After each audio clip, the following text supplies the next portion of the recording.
Prego. La Conferenza delle Regioni ha approvato all'unanimità il decreto del Ministero dell'Agricoltura perché sono stati accolti anche gli emendamenti e le richieste delle regioni, tra questi il fatto di inserire anche il livello minimo di presenza di insetti nelle confezioni e non soltanto il livello massimo, ma soprattutto anche la richiesta di coinvolgere il Ministero della Sanità soprattutto per i temi legati anche agli allergeni.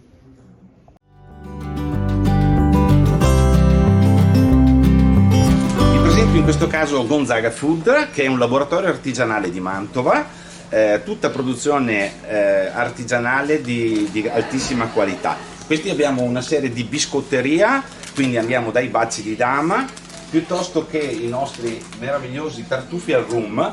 I tartufi al rum sono aromatizzati al rum, quindi la parte alcolica non c'è, quindi vanno benissimo anche per ragazzi o bambini. Sono dei dolcetti al cioccolato veramente molto squisiti.